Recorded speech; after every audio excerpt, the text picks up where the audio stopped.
Nina's lips were already on his. Ivano Marcetti froze. Around them, 200 of Manhattan's most powerful elites stopped mid-conversation, forks suspended over plates of seared duck, eyes widening in collective shock. His fiancée Leonora stood 10 feet away, her hand still raised from where she'd been waving at a senator, her crimson dress suddenly the second most dramatic thing in the room. Nina pulled back just enough to whisper against his mouth. "She's going to kill you tonight. The wine. Don't drink it." Then she stepped away, her simple black cocktail dress suddenly feeling like armor that was far too thin, her heart hammering so hard she thought it might crack her ribs. If you're already hooked, smash that like button and subscribe because this story is about to get wild. Drop a comment telling me if you'd ever kiss a stranger to save their life. Ivano's hand lifted slowly to his lips, his dark eyes unreadable, his tall frame absolutely still in his tailored midnight suit.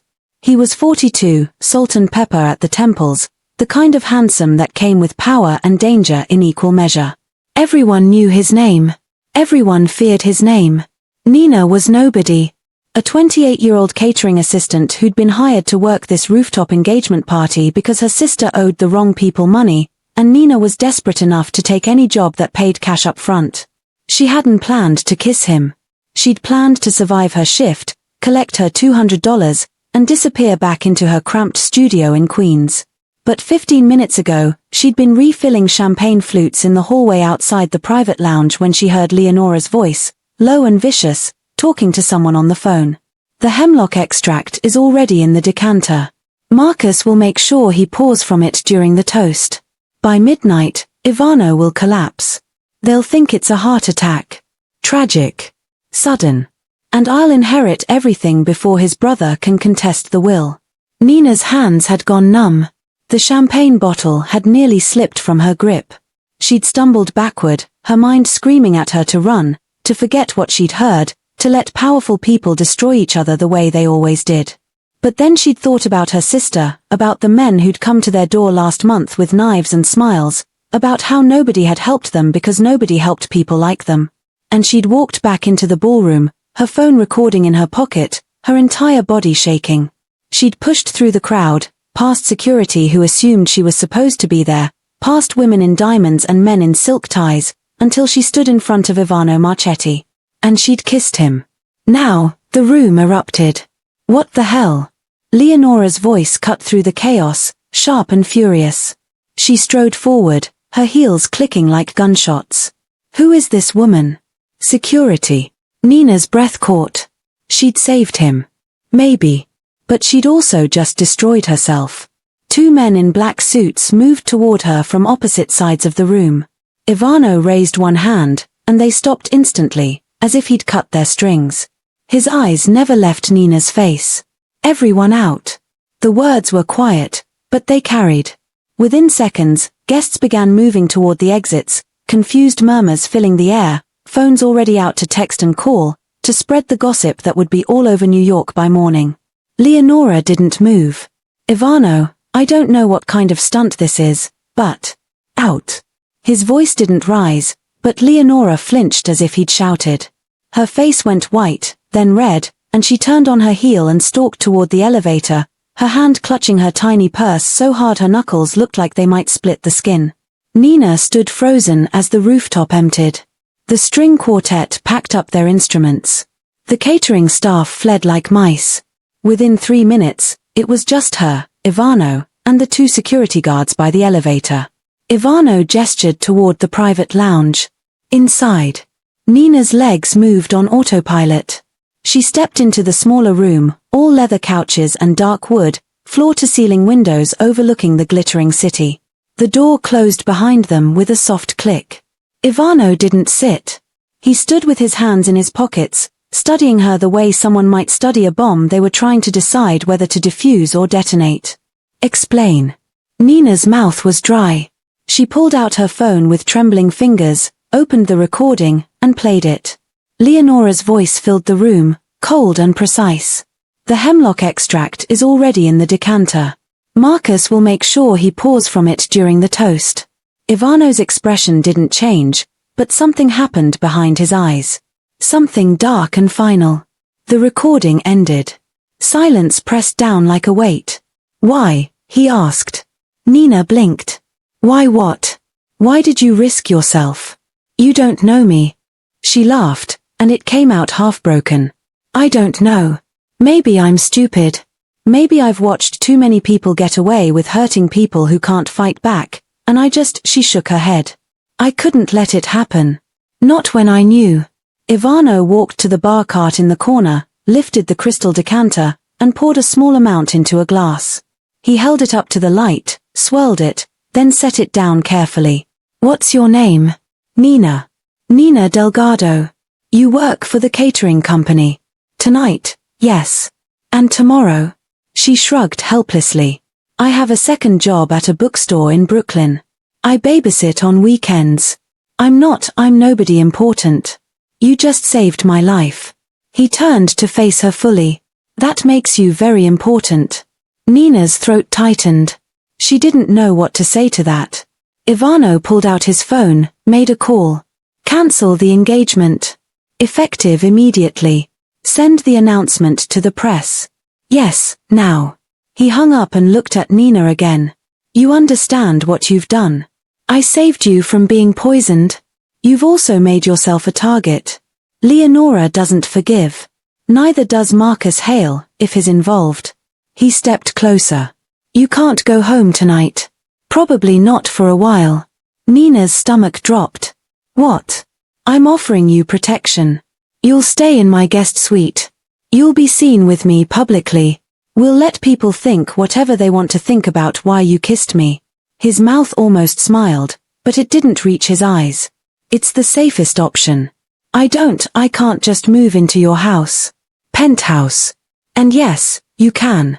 Because the alternative is that Leonora's people find you in your apartment in Queens, and you disappear.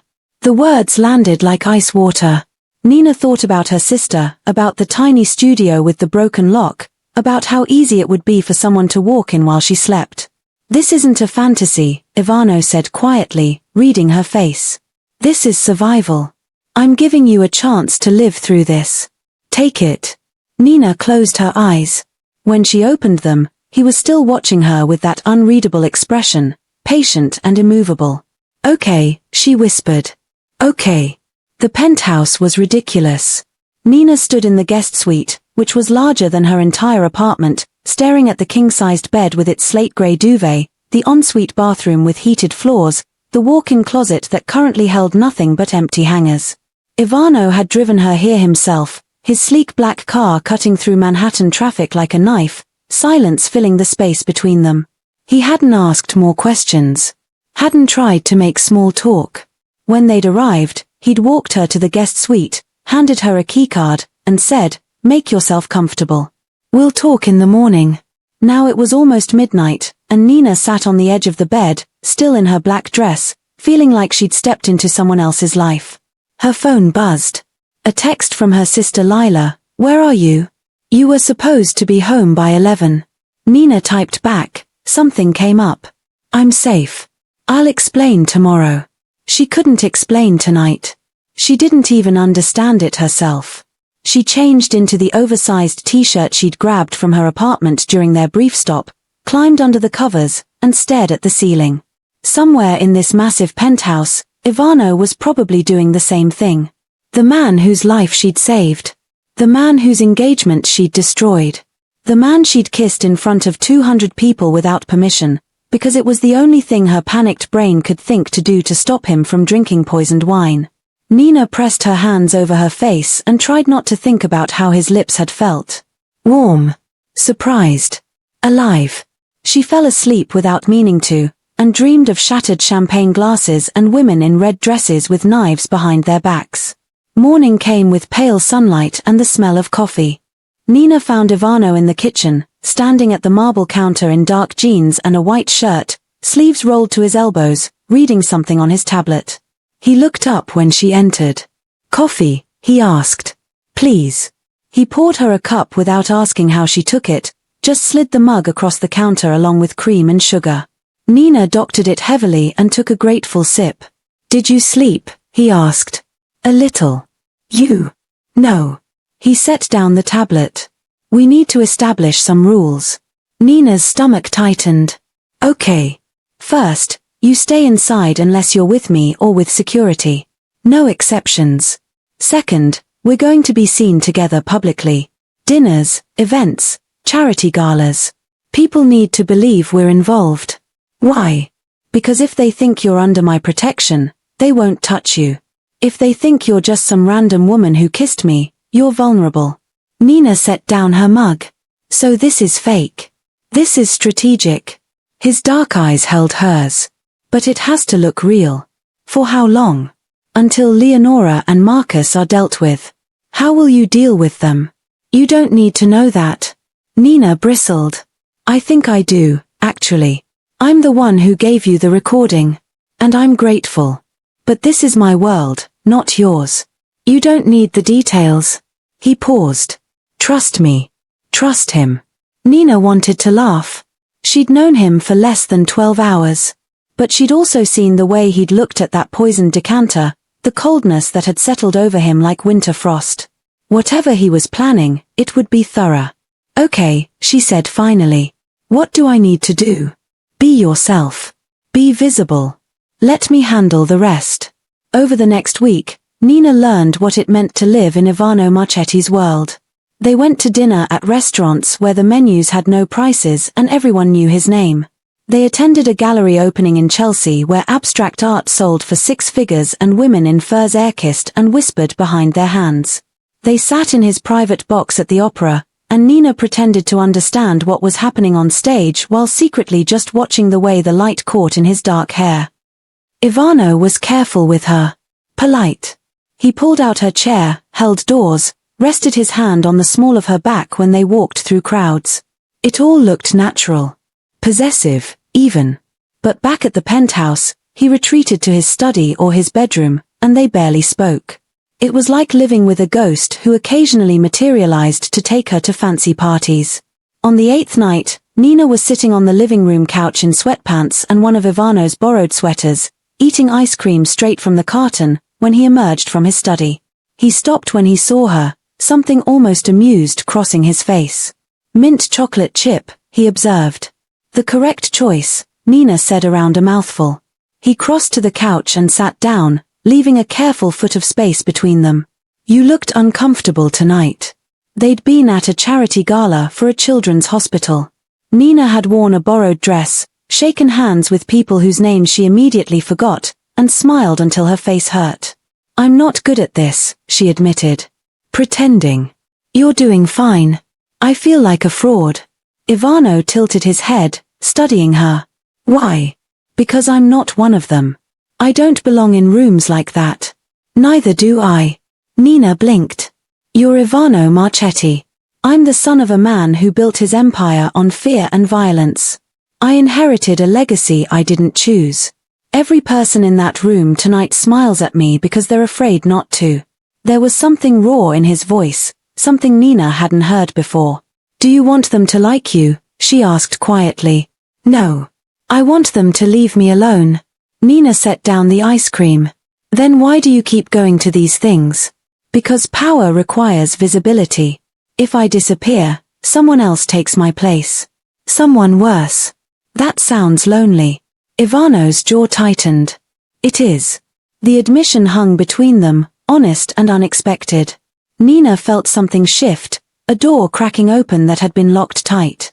For what it's worth, she said, I don't think you're as scary as you want people to believe. His mouth quirked. No. I think you're careful. Controlled. But not cruel. You barely know me. Maybe.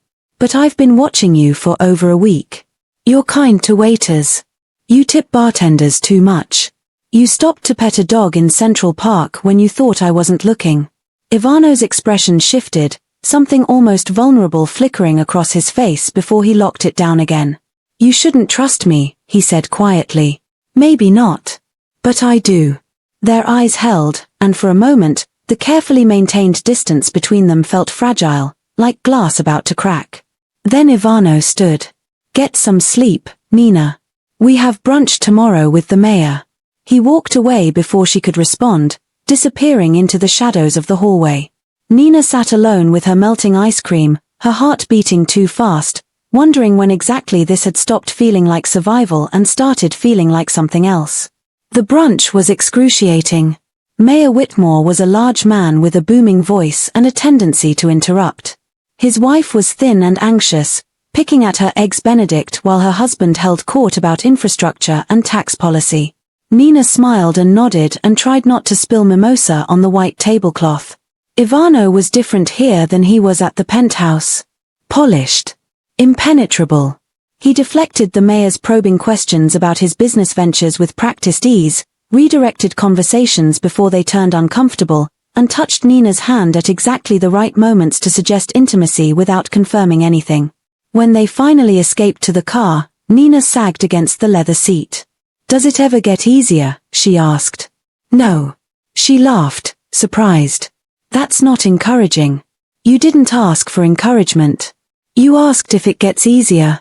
"Fair point." Ivano glanced at her as he drove. "You did well today. I barely said anything." "Exactly. Whitmore talks enough for everyone. You were smart not to compete." Nina felt a small glow of pride, which was ridiculous. She shouldn't care what Ivano thought of her performance at a brunch she'd never wanted to attend. But she did care. And that was becoming a problem. That night, they had the penthouse to themselves. No events. No public appearances. Just quiet. Nina made pasta, because cooking helped her think, and Ivano appeared in the kitchen doorway as she was draining the noodles. "You cook," he said. "I'm full of surprises." She dumped the pasta into a bowl, added butter and parmesan, and held it out. "Want some?" He hesitated, then took the bowl. They ate standing at the counter, and it felt strangely normal. "Domestic." "Tell me about your sister," Ivano said. Nina's chest tightened. "Why?" "Because you mentioned her once. And because I want to know." She twisted pasta around her fork. "Lila's younger than me. 24. She got involved with some bad people. Owed them money. I've been trying to pay it off, but she shook her head. It's a lot." "How much?"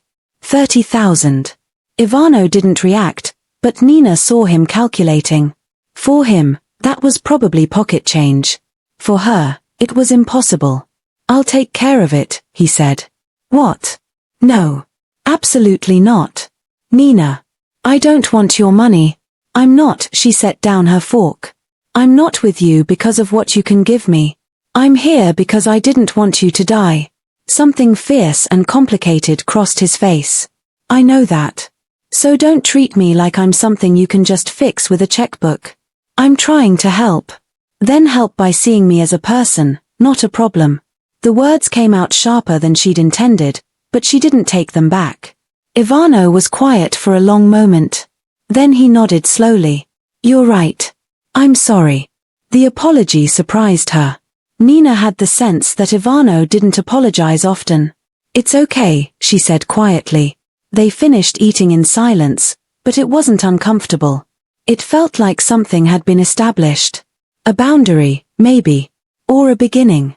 When Ivano took her bowl to wash it, Nina didn't stop him. The flowers arrived on a Tuesday. Nina was reading on the couch when the doorbell rang. Ivano answered it, then returned carrying an enormous bouquet of white roses, his expression dark. "What's wrong?" Nina asked, standing. He handed her the card. The message was written in elegant script, "To the girl who thinks she can steal what's mine.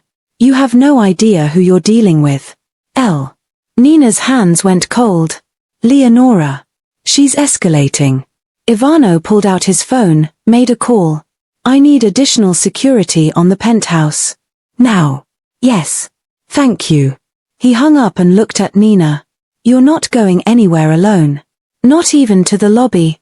"Ivano. I mean it." His voice was hard. "She's not going to stop." Nina wanted to argue, to say she could take care of herself. But the truth was, she couldn't. Not against someone like Leonora. "Okay," she whispered. Ivano's expression softened slightly. He stepped closer, close enough that Nina could smell his cologne, woodsy and clean. "I won't let her hurt you," he said. "You can't promise that." "Yes, I can." His hand lifted, almost touching her face, then dropped. You saved my life. I'm not going to fail you. Nina's breath caught. The distance between them felt charged, electric. Then Ivano stepped back, and the moment shattered. I have a meeting, he said. Don't answer the door. He left, and Nina stood holding the card, staring at the white roses like they might bite. That night, she couldn't sleep. She lay in the guest suite, staring at the ceiling, thinking about Leonora's threat. About the men in black suits who'd stationed themselves outside the penthouse. About how her life had become unrecognizable in just over 2 weeks. Around 2 in the morning, she gave up and padded into the kitchen for water. Ivano was there, sitting at the counter in the dark, a glass of whiskey in front of him. Can't sleep either? Nina asked. No. She poured herself water and sat beside him. The city glowed beyond the windows, 1,000 lights that never went out. When I was a kid, Ivano said quietly, my father used to take me to his office. He'd sit me in the corner and tell me to watch. To learn. I saw things. He stopped. I saw what power looked like. What it cost. Nina didn't interrupt. She just waited. I told myself I'd be different. That I'd use the empire he built for good. But the foundation is rotten, Nina. You can't build something clean on top of that. So what do you do? She asked. You try anyway. You make the choices that let you sleep at night, even if they're never enough. Nina reached out and covered his hand with hers. You're a good man, Ivano. I think you forget that sometimes. He turned his hand over, threading his fingers through hers. You don't know all the things I've done. I know you called off your engagement the second you knew Leonora planned to kill you. I know you gave me a safe place to stay when you didn't have to. I know you've protected me every day since. That's basic decency. Not in your world, it's not. Ivano's thumb brushed over her knuckles, a small, unconscious movement that made Nina's heart stutter. You make me want to be better, he said. Nina's throat closed. Ivano. I know this is supposed to be fake. Strategic. But somewhere in the last 2 weeks, it stopped feeling that way. She couldn't breathe. Couldn't think. All she could do was stare at him in the dim light, at the vulnerability in his dark eyes. For me too, she whispered. The kiss was nothing like the one at the party. This one was slow. Deliberate. Ivano's hand came up to cup her face, his touch gentle, and Nina melted into him. She tasted whiskey and want, felt the controlled strength in his body as he pulled her closer. When they finally broke apart, both breathing hard, Ivano rested his forehead against hers. This complicates things, he murmured. I know. I should pull back. Keep this professional. Are you going to? No. His mouth curved. Not even a little. Nina laughed, and it felt like sunlight breaking through clouds. They sat there for a long time, hands intertwined, not talking, just being. And for the first time since Nina had kissed Ivano at his engagement party, she felt like maybe everything was going to be okay. The next morning, everything fell apart. Nina woke to raised voices. She stumbled out of bed and found Ivano in the living room, his phone pressed to his ear, his face carved from stone. What's wrong? She asked. He held up a hand, listening. Then, find him. I don't care what it takes. He hung up and turned to Nina. Marcus Hale is missing. What? He hasn't been seen in 3 days. His apartment is empty. His phone is off. Nina's stomach dropped. You think he's planning something? I know he is. He and Leonora. Ivano stopped, his jaw working. They were business partners before she and I got engaged. If they're working together now, they have resources. Connections. What does that mean for us? It means we need to be more careful. He crossed to her, his hands settling on her shoulders. It also means I need you to trust me. I do trust you. Then trust me when I say that what happens next isn't going to be pretty. Nina searched his face. What are you planning? To end this. Permanently. The cold finality in his voice should have scared her. Instead, it made her feel safe. Okay, she said. What do you need me to do? Be visible. Be with me. Let them see that you're mine. The possessiveness in the words sent heat rushing through her. I can do that. Ivano's hands tightened on her shoulders, then he pulled her into a fierce hug. Nina pressed her face against his chest, breathing in his scent, feeling his heart beat strong and steady. We're going to get through this, he murmured into her hair. Nina closed her eyes and believed him. The next few days were a whirlwind. Ivano took Nina to a black tie gala at the Metropolitan Museum. He held her hand, introduced her as someone important, and never left her side.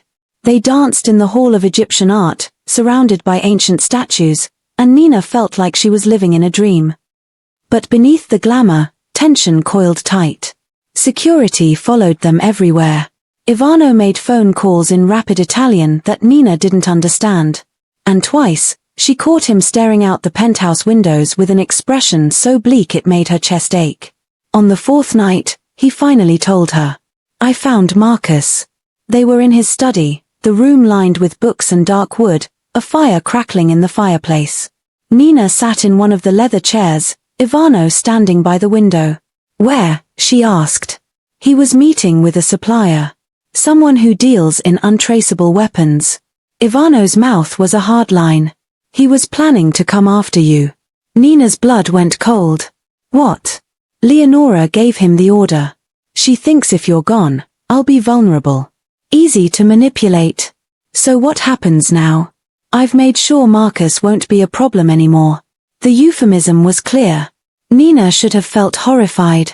Instead, she just felt relieved. And Leonora, she asked. Being handled. Ivano. You don't need the details, Nina. He turned to face her. You just need to know that it's over. You're safe. Nina stood, cross to him. I need you to look at me and promise me you're okay. I'm fine. Don't lie to me. Ivano's facade cracked. I'm tired. I'm so damn tired of living like this. Of making decisions that keep me awake at night. Of hurting people, even when they deserve it. Nina reached up, framed his face with her hands. Then stop. Walk away. You have enough money to disappear. To start over. It's not that simple. Why not? Because if I walk away, someone worse takes over. And I can't let that happen. So you sacrifice yourself forever. If that's what it takes. Nina's eyes stung. That's not fair. Life isn't fair, Cara.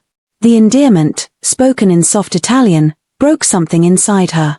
Nina pulled him down and kissed him, fierce and desperate, pouring everything she couldn't say into the press of her lips against his. Ivano responded instantly, his arms banding around her, lifting her off her feet. He carried her to the desk, set her on the edge, and kissed her like she was oxygen and he'd been drowning. When they finally broke apart, both breathing hard, Ivano rested his forehead against hers. I love you, he said. Nina's heart stopped. What? I love you. I don't know when it happened. Somewhere between you kissing me to save my life and making me pasta and calling me out when I'm being an ass.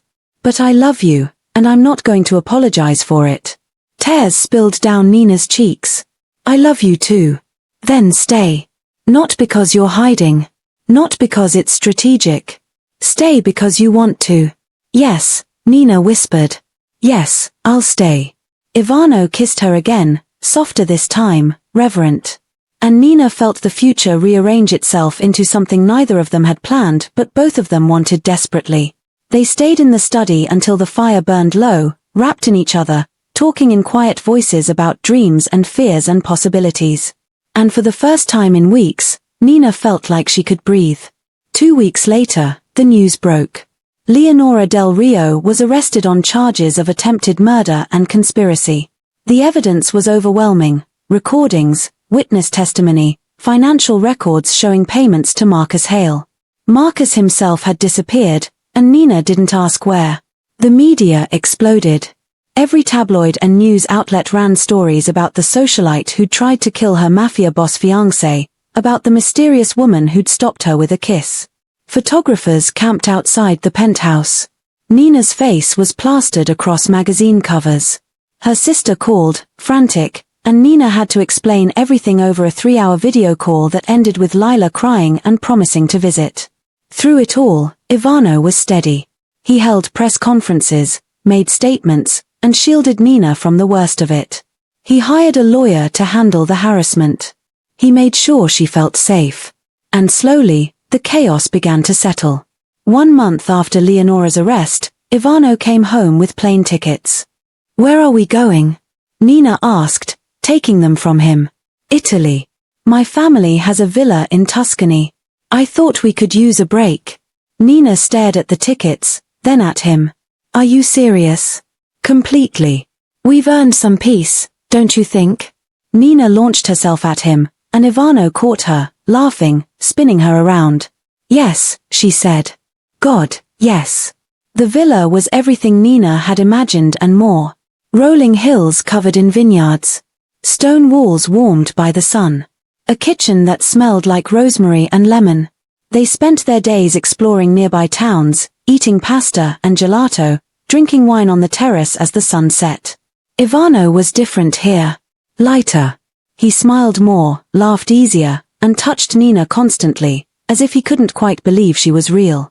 On their 5th night, he took her to a small cafe in the village, where an old man made espresso that tasted like heaven. They sat outside, watching locals pass by, and Ivano reached across the table to take her hand. "Nina," he said, "I have something to ask you." Her heart kicked. "Okay." He pulled a small box from his pocket, opened it to reveal a simple diamond ring. "This is probably the worst proposal in history," he said, "but I'm going to try anyway. I know we've only known each other a few months. I know our relationship started with chaos and fear. But somewhere in all of that, I found the person I want to spend my life with." Nina's vision blurred with tears. "You make me want to be better," Ivano continued. "You make me believe that maybe I can be. So will you marry me? Will you let me spend the rest of my life trying to deserve you?" Nina laughed, crying, nodding. "Yes. Yes, of course I'll marry you." Ivano slid the ring onto her finger, then pulled her across the table to kiss her. The old man behind the counter cheered. Other patrons clapped. And Nina felt like her heart might burst from happiness. That night, they lay tangled together in the villa's master bedroom, moonlight spilling through the open windows. "I can't believe this is real," Nina whispered. "It's real." Ivano's fingers traced patterns on her bare shoulder. "Every impossible, beautiful part of it. I kissed you to save your life. I never thought." "I know. Neither did I." He tilted her face up. "But I'm glad you did. I'm glad you were brave enough to risk everything. I'm glad you were worth it." Ivano smiled, and Nina memorized the expression, storing it away like a treasure. They fell asleep wrapped around each other, safe and loved and home. 6 months later, they were married on the Amalfi Coast. It was a small ceremony, just close friends and family. Lila stood as Nina's maid of honor, crying through the entire thing. Ivano's younger brother Marco served as best man, grinning like an idiot. Nina wore a simple white dress, flowers in her hair. Ivano wore a dark suit and looked at her like she'd hung the moon. When the officiant asked for vows, Ivano cleared his throat. "Nina, you saved my life. But more than that, you gave me a reason to want to be saved. You saw past the man everyone fears and found someone worth loving. I promise to protect you, to support you, to make you laugh when you're sad and feed you ice cream when you need it." Laughter rippled through the guests. "I promise to be honest, even when it's hard. To choose you every day. And to never, ever serve you poisoned wine." More laughter, though Nina was crying too hard to join in. When it was her turn, she took Ivano's hands. "Ivano, I kissed you at your engagement party because I thought it was the only way to save you. I didn't know it would save me too. You've given me a home, a family, a life I didn't know I could have. I promise to stand beside you through every challenge. To be honest, to be kind, and to remind you every day that you're a good man. Even when you forget." Ivano's eyes were bright with unshed tears.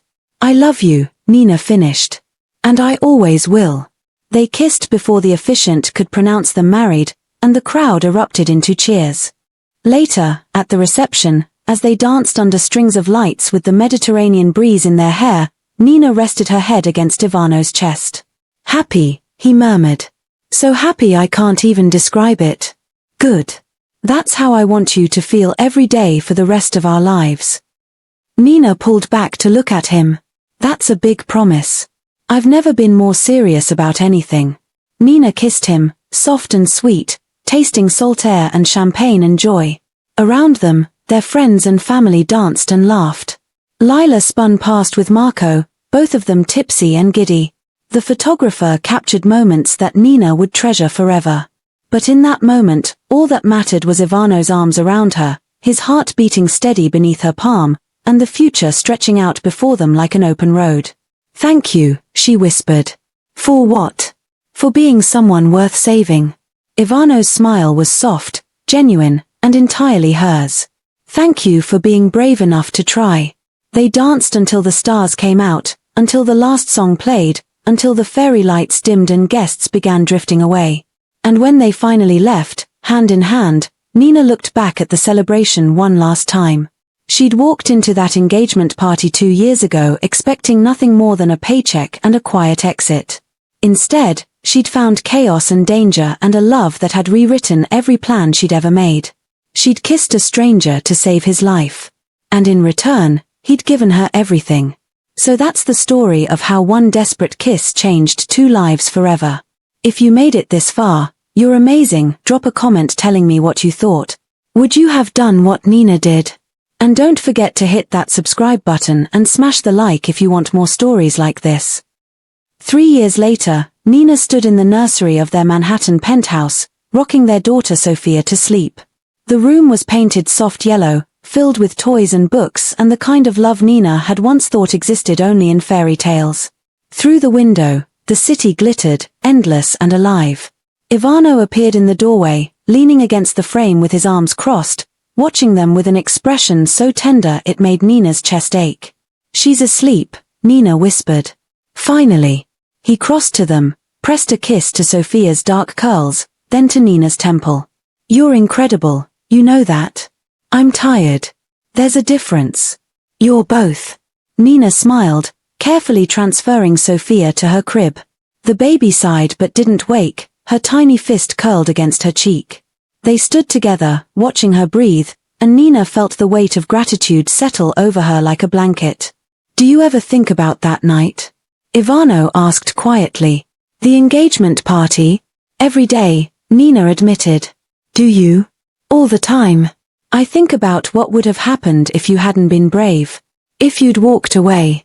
I couldn't walk away. Not from you. Ivano turned her to face him, his hands gentle on her waist. I was so angry that night. At Leonora, at myself for not seeing it sooner. And then you kissed me, and everything changed. I was terrified, Nina confessed. I thought you'd have me arrested. I thought I was hallucinating. His mouth quirked. Beautiful woman appears out of nowhere, kisses me, and saves my life. It felt like something out of a movie. Our whole story feels like a movie. Best one I've ever lived. Nina laughed softly, mindful of Sophia sleeping nearby. You're such a romantic. Only with you. He kissed her forehead, her nose, her lips. Only ever with you. They left the nursery hand in hand, closing the door quietly behind them. In the living room, they curled up on the couch together, Nina's head on Ivano's shoulder, his arm around her waist. The city lights painted patterns on the ceiling.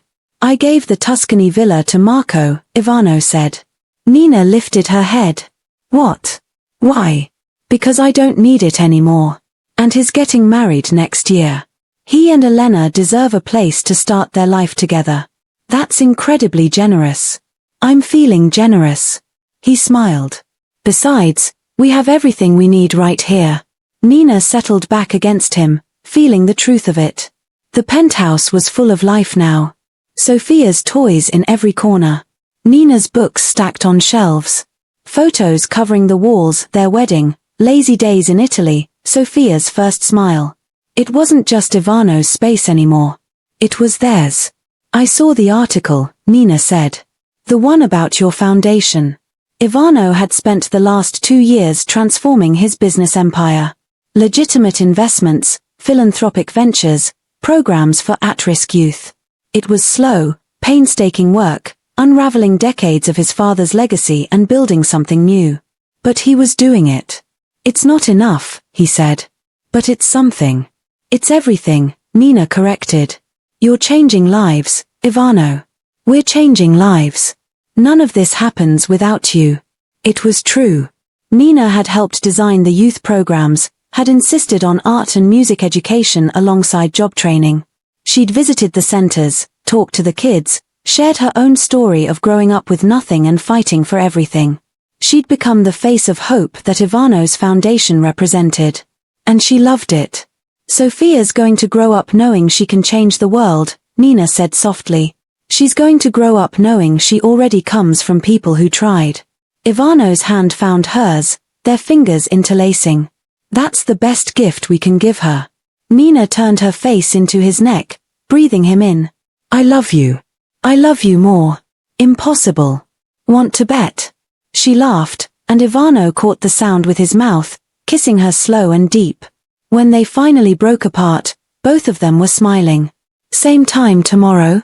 Nina teased. Every day for the rest of our lives.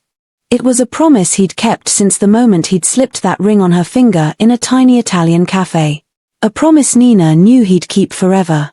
They sat together until the city quieted, until exhaustion pulled them toward bed, until tomorrow became today and the cycle started again. And through it all, Nina carried the memory of that first kiss. The desperate, terrified, world-changing kiss that had led her here. To this man. To this life.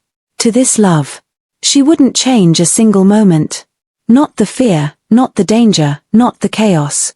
Because all of it had been worth it. Every impossible, beautiful second. Thanks for sticking with Nina and Ivano's story all the way to the end. If this gave you the feels, make sure you're subscribed because I've got more epic love stories coming your way. Hit that like button if you believe in second chances and crazy risks that pay off. And drop a comment, I read every single one. Tell me your favorite moment, or share a time you took a leap of faith. Let's keep this conversation going. See you in the next video.